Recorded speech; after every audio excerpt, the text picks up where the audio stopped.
पहलगाम हमले के दोषी आतंकियों को भारत ने मार डाला और इनकी मौत के तुरंत बाद पाकिस्तान में रोना पीटना भी शुरू हो गया।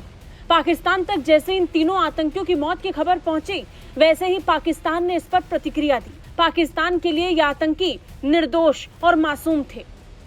22 अप्रैल को बेसरन घाटी में 26 निर्दोष लोगों की हत्या करने वाले आतंकी गैंग की सरगना हाशिम मूसा को भारतीय सेना ने मारा। इसके बाद ऑपरेशन महादेव का आगाज हुआ और इसी ऑपरेशन के दौरान तीनों आतंकी मार दिए गए। पाकिस्तान ने इस पर प्रतिक्रिया देते हुए कहा कि भारत की एजेंसियां डिटेन कर रहे पाकिस्तानियों का एनकाउंटर कर रही हैं। इस ऑपरेशन को वो फेक एनकाउंटर का नाम दे रहे हैं।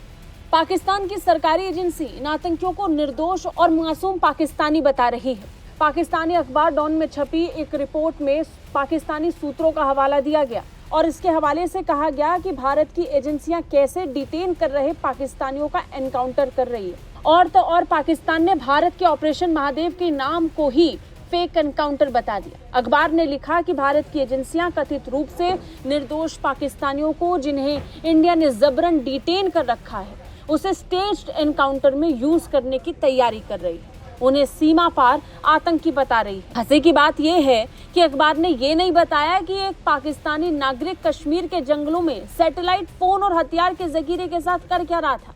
सेना ने मुठभेड़ स्थल से M4 कार्बाइन राइफल बरामद की, 2 AK-47 राइफल बरामद की और उसके साथ साथ कई और अन्य हथियार भी मौके से बरामद हुए हैं।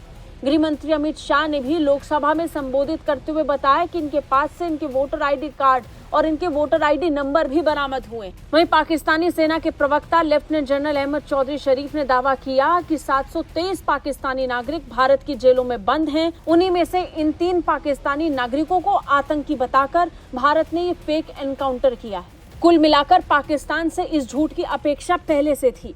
ऑपरेशन सिंदूर के बाद से ही पाकिस्तान लगातार ये झूठ बोलता आया है। पाकिस्तान ये कहता आया है कि उसका पाकिस्तान में पनप रहे आतंकवाद से कोई लेना देना नहीं है, आतंकी संगठनों से कोई लेना देना नहीं है।